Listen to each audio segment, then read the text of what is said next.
aired on Rogers TV, we'll be hosting a panel with Deputy Premier Siobhan Coady and MP Gudie Hutchings. The Honourable Siobhan Coady is Deputy Premier, and she's also the Minister responsible for Finance, Public Service, the Public Service Commission, and Newfoundland and Labrador Liquor Corporation. MP Hutchings is the member, one of our members. Actually, she's on the West Coast, my member for the Parliament of the District of the Long Range Mountains. She's also the Parliamentary Secretary for Rural Economic Development and Women Gender Equity. Without further ado, let's get the panel started. Hello, and welcome to our Economic Recovery panel. It's such a pleasure to be with you here this morning. Here in St. John's, the Honourable Siobhan Coady, Deputy Premier, Minister of Finance, Minister responsible for the Public Service Commission, and Minister responsible for the Newfoundland and Labrador Liquor Corporation. Good morning. Hello. Great to be here with you. And hello to you virtually. Of course, you know, we're all very used to Zoom these days, and we're joined with Ms. Gudie Hutchings, Member of Parliament for the District of Long Range Mountains and Parliamentary Secretary for Rural Economic Development and Women Gender Equality. So good morning to you both. Oh, it's great to be here with you, Lynn. Gudie, great to see you as always. Great to see you, my friend Siobhan and Lynn. Thanks for doing this. And you're right, this is the new normal. So it is. I'm glad to be joining you from the best coast. I can say that from this. And we're thrilled to have you. And of course, we have all our social distancing measures here in place. We'll get right to it. So we have about an hour for our conversation this morning, specifically focusing on economic recovery. And so the first thing I'd like to talk about is the approach to the recovery plan. So perhaps we'll start with you, Minister Coady. You know, can you talk about, from the provincial perspective, what's the approach? I mean, obviously the plan is in process, but maybe tell us about that process. Where are we going? Well, certainly. And I'm happy to be here today and happy to be part of MNL's conference and virtual conference that it is. Lynn, let me say this. First of all, the budget is just going through the House of Assembly. We're near finished the votes that are required to get the budget through the House of Assembly. The most important thing I think that the budget does speak to, of course, is the economy. And it speaks to what things that we're investing in, Newfoundlanders and Labradorians are investing in. And you'll see things there like investments in small business, investments in tourism, in fisheries, in aquaculture, in technology, in oil and gas, and mining, you know, just to name a few. So there are investments throughout the budget this year, and that will really help to stir the economy and continue the economy as we move through COVID.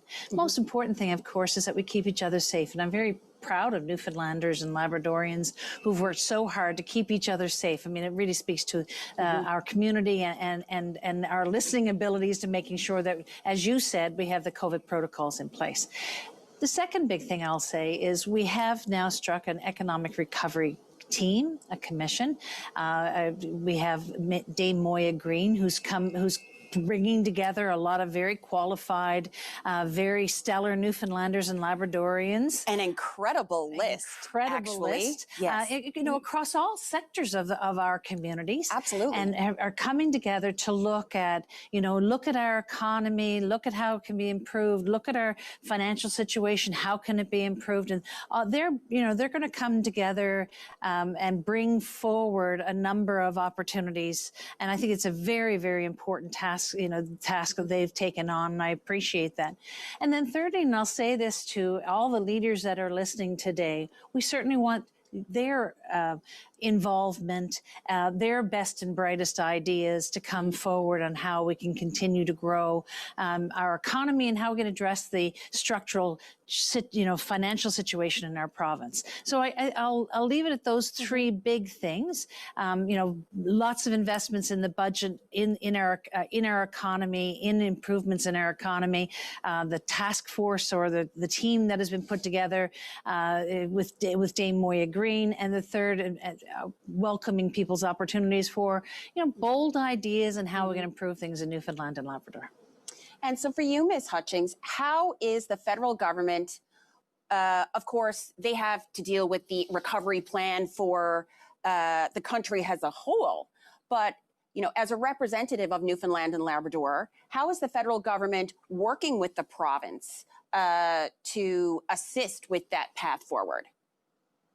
Well, Lynn, thanks for that. But first of all, I too want to say a big shout out to the MNL, this new virtual conference. And I'll be curious to see your participation numbers later. Maybe the numbers will be higher. I've had the pleasure of attending the conference before, and you've had a great turnout. But with this new technology and the new way of doing things, maybe your numbers will be higher. The other thing, I just want to take a minute as my role of PS for Wage, Women and Gender Equality, to give a shout out to our female first minister and our first finance minister. So Siobhan, my friend, proud of you. Congratulations. I know you can do it well. And just another note for women that are looking into getting into politics at whatever level, you may have noticed last week there were 2 by-elections nationally, and we now have, of the 338 seats in the House of Commons in Ottawa, we have now reached a milestone of 100 women. So we've come a long way, and women contribute so much differently, as you two women know, to the conversation. We multitask differently. We bring a different viewpoint. So I'm excited to having that extra female lens. And again, Dame Morton, your provincial economic recovery panel is going to bring another set of eyes, which is incredible. But I just want to go back to the point at hand of where we are today. Number one, whoever thought 8 months ago, 9 months ago, we'd even be having a virtual conference? COVID took the world by storm. There's no playbook for this. And even though some make comparisons to the Great War, I love to say this, when Churchill stood on the balcony and said, the Germans have receded, our boys are coming home, we knew the war was over. We don't know when COVID is over. So as the Prime Minister said often, and all our ministers and all my colleagues from coast to coast to coast, we will be there for Canadians. And we have been since day one. When COVID hit, we came out with the CERB, then it was followed by the business, the CEBA, the Canadian Emergency Business Loan. We come out with the wage subsidy, the rent relief, and now the rent subsidy. Even locally in Newfoundland and Labrador, the Regional Rural Relief Recovery Fund has put over $20.7 million into our economy. The Seafood Stabilization Fund has put another $5.3 million. Just a few weeks ago, we announced just under $395 million to help offshore oil admissions and employees there.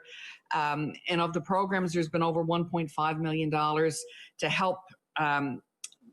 Of the programs, $1.5 million have been used for municipalities. And then, of course, just this week, Minister Bennett announced where the Safe Restart money was going, the $27.4 million that we've given to municipalities to get their new normal in place and get on. So we will be there for Canadians. We will always work with the province as we had from day one during this, but there's no playbook. So there's no, we'll work together as we have been to make sure that we do get to the new normal, whatever the new normal is going to be, Lynn. I think the world changed after 9/11. I think the world has changed again after COVID. And we all have to get to that new normal, what it is going to be, to get our economy going and to get us back, and always being health and safety first. Thanks very much. And, I was speaking to someone the other day, and of course, this convention has always had, hundreds of people in attendance. But one of the things we've learned with COVID-19 is how accessible some of these virtual events can be. And so, perhaps we're learning things too, about making things more accessible to others. And I wonder, in future years, if there's going to be a hybrid of this sort of thing. I agree with you. I think this has been a fabulous forum for being able to have good conversations. You're able to see the person that you're speaking with. That interaction is the same. So it has been a great opportunity, and I'm really glad to see MNL doing the conference this way. Of course. And, there was no way they could miss it. Such an important part for learning for municipalities and their representatives throughout the province. And so for our municipal representatives who are watching today, can you talk to us about the role of municipalities going forward in our recovery?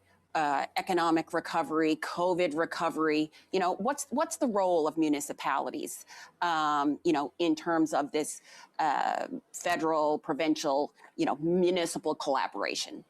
Well, the first thing I would say, Lynn, is how important leadership is in all of this. And I think Canada, you know, with the Prime Minister, with the Premier, with municipal leaders, we've certainly shown the world of how important it is to show that leadership. And I want to commend members of councils around the province, the mayors around the province, who've really demonstrated that leadership and have kept people safe because of it. Mm-hmm. We have been very fortunate in Newfoundland and Labrador to have very few cases, but I think it's not by happenstance. It's the fact that we have had municipal leaders, provincial leaders, federal leaders step up, keep each other safe, demonstrating to the communities how important that kind of you know, ensuring we adhere to the rules and requirements around COVID. So that leadership is very important. And I think too, it's also that leadership is demonstrated not just in health, but it's also demonstrated in the economy. And you're seeing. You're seeing the mayors and councillors and other leaders in the community come together to support things like tourism, to support things like economic development, the fisheries, forestry, aquaculture, agriculture, all in the communities, and demonstrating leadership in terms of the growth and opportunity that we have for the economy. And, you know, this year, while it's been a very, very difficult year for, you know, all sectors of our economy, all sectors of our community, we certainly have had some bright spots. Tourism, even though it's certainly been down, and you know, we can't wait to welcome the world again. We have we're a very welcoming people, and we want to welcome the world. But even the staycations, you know, I know that I traveled throughout the province this year and made sure I vacationed and staycationed, as you know, everywhere that I could in Newfoundland and Labrador. I know our colleagues around the province have done the same. That leadership is very important. I think too that the encouragement, the enticement, the support in industries like mining. We've seen some great growth in mining this year, in gold, in iron ore, and not just in the production. We've also seen it in investments, for example, in discovery. So I think by being proactive, by showing that leadership ability in communities, by being, I'm going to use the word hopeful. You know, we could all, as my mother would say, take to our beds. We could, you know, we really could. This has been a very difficult year. But because I see municipal leaders, you know, in their local communities, provincial leaders, federal leaders, out there, you know, moving around saying, you know, we're going to get through this together. I think that demonstrates that we are indeed going to get through this together. And the investments that the federal, provincial, and municipal governments are making in their communities are going to bear fruit into the future. And you're seeing it in mining, you're seeing it in aquaculture, you're seeing it in agriculture, you're seeing it throughout the province. Albeit we're in a very difficult situation globally. It's not a Newfoundland and Labrador phenomenon. This is a global phenomenon. And you can see it, you know, the oil and gas industry is taking a particularly hard hit, and that's hitting municipalities all across the province. But, you know, we're working on plans. And as Gudie said, you know, the federal government just stepped in with $320 million. The provincial government has stepped forward in supports for the industry. We're working with the industry to try and continue to encourage, you know, growth and development. But it's that kind of leadership, if I can say that word again, that I think that'll really work well in our communities and in our province and our country. And so for you, Gudie, what are you hearing from municipal leaders on the west coast of the province in particular? Of course, tourism, such a huge industry on the west coast of the province. But what are you hearing from municipal leaders, and how are you working with them now on the path forward? Lynn, I think Siobhan hit the nail on the head. It is working together that is going to make the difference. And I think you're seeing that now. Not that other, not municipalities and federal and provincial, we always did to somewhat, but I think now everyone has been forced to step back and say, okay, how can we make our dollar go further? What can we do together? How can we work together to make sure that we are accomplishing our end goals and keeping our community safe and making sure we're taking advantage of any opportunities that are out there? But you're so right, Lynn. The tourism industry, there have been a few sectors that have been hit very, very hard, tourism being one of them. And what I did find, and I too, like Siobhan, have traveled about, and encourage everyone, if you haven't been to the West Coast, come over. And what I noticed in my travels, you did chat to people, because Siobhan and I, well, we're politicians and we always talk to people forever. It was interesting that people said, oh my golly, I'd never been here before. I was down on the south coast of my riding, and it was, oh my golly, I didn't realize there were these beautiful beaches here. So it was a great awareness for Newfoundland and Labradorians to visit and explore our province. But you're right, the tourism sector has been hit hard. So what I say, and I chat with HNL and I chat with the leaders regularly, both provincially and nationally, we need to get that new normal. So what is that new normal going to be? So how do you revamp your programs? How do you revamp your product? A, to give your staff and your community that you live in the assurances that everyone will be safe. And then B, to give me, the consumer, or you, the consumer, the confidence again to know. So Grossmore National Park, Grossmore National, Friends of Grossmore, that operate in the park, they came out with a Grossmore and Clean and Safe campaign. So they were saying, here's what we're doing in all our businesses, everything from hotels to a bus tour to a boating experience to a picnic to everything.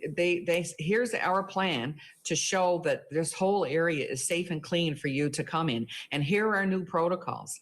Here's what we're doing. They availed of some modern technology to make sure that they were killing viruses. So they have launched that. So if that's the new normal, let's everybody get onto it. The other thing you saw in the tourism industry is people started to revamp their product offerings. So instead of an experience that was marketed to 20, 50, 80 people, they were now retailering their product. So it was a smaller, unique, and oftentimes they could charge a little more. So it's focused us all it's made us all step back and refocus on what we can do, because you need the confidence of me or you, the consumer, and the employee, that everyone is going to be safe and that we can work together in this new normal to reboot our tourism industry and get it started. And I'm confident, and I know Siobhan agrees with me, that when we do get to the other side of this, and it sounds like a sci-fi movie, doesn't it, when we get to the other side, but whenever we do, the world is going to want what Newfoundland and Labrador and Atlantic Canada, and frankly, rural Canada from coast to coast to coast has. I think we're all going to be looking for the big outdoor spaces to get the confidence that we can travel again. And I'm looking forward to that. And again, we're only going to get there by all working together. And in speaking about travel again, of course, the airline industry has been significantly impacted by the pandemic. With the island portion of the province, Labrador, which has its own, difficulties in terms of transportation and access, the impact on the transportation industry, airlines, ferries, how is the provincial government and the federal government working together to ensure that post-pandemic, we're going to have the transportation services that we need for the recovery?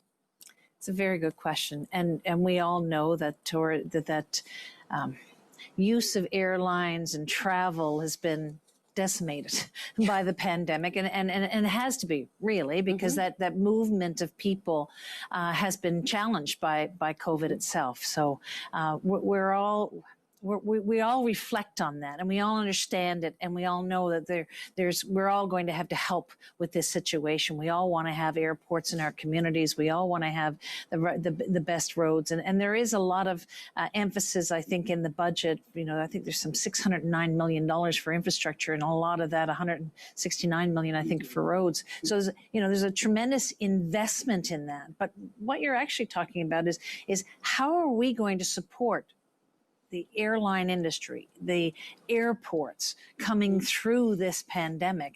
I have had a meeting with the Premier with with many of the airports around the province, and we understand the impacts that they're having. So I think there's going to have to be investments. I think that we're going to have to recognize that there's going to have to be supports to be given to airports, and I know the federal government is working towards that, and municipalities are advocating on behalf of their communities, and the provincial government is doing what it can to support airports and support airlines coming through this pandemic, and hopefully that'll be as soon as we can get I guess it will be a vaccine, hopefully within the next year, and we'll be able to go back to that travel. But supporting that industry while we're going through this is going to be critical. And, we're working with the federal government on this. I've raised it at the national level. I know Goodie's raised it many, many times. And I know that the federal government is considering what it can do. We're working with municipalities on their infrastructure requirements. You saw in the budget, for example, monies towards the Trans-Canada the Labrador Highway. You've seen a road to the north. We're going to do a feasibility study or pre-feasibility study on the road to the north. So there are those investments, but specifically, we do know that airlines and airports are going to need some additional supports coming through this pandemic. And would you like to speak to that, Gudie? It's a national issue. It is a national issue from coast to coast to coast, Lynn, and we know that when we do reach the road to recovery, that we do need to ensure that we have the small rural carriers and the small regional airports still there to assist. And also remember that the small rural airlines, the connectors, feed into the hub. So we need to make sure that we still have our national carriers viable and safe. But Minister Jolie is working on a plan because, as you know, we haven't really done a lot of sector specific, but we do know in this regard we have to look at that. But the other thing, and I had a chat, one of our caucuses had some presentations from the national airlines just this past week. And the big thing is, and it alludes to what Minister Coady said and what I said earlier, people have to have the confidence that it is safe to fly.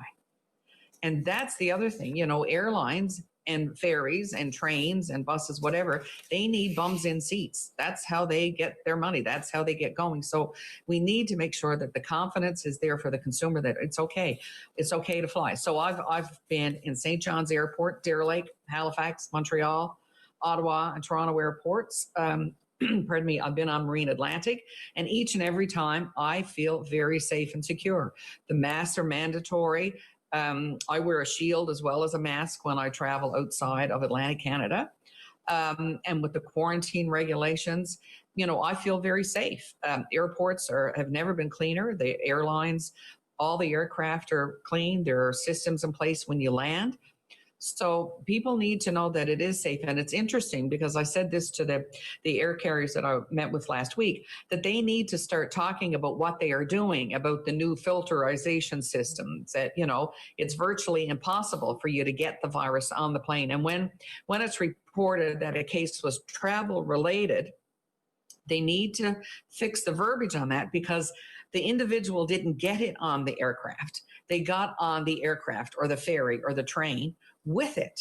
So we need to make sure that that's very clear.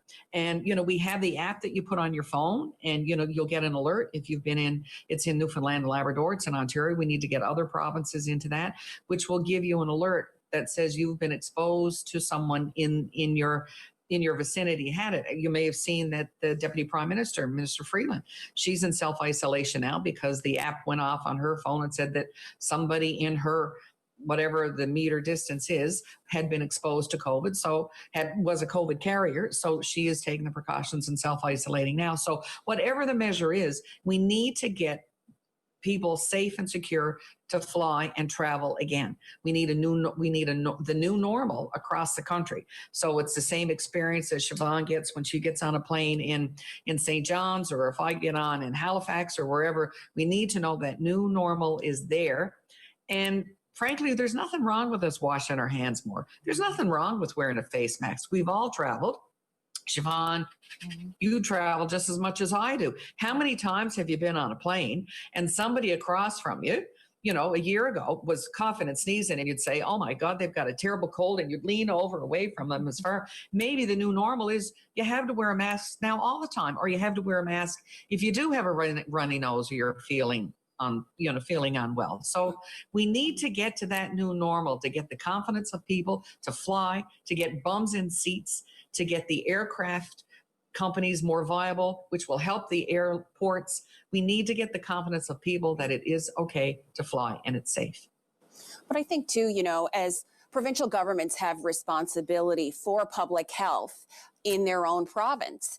And there have been certain measures in Newfoundland and Labrador that have been stricter than other provinces. I mean, I know my brother's on a turnaround project in BC, and some of the measures that he takes that happen in BC are not the same as here.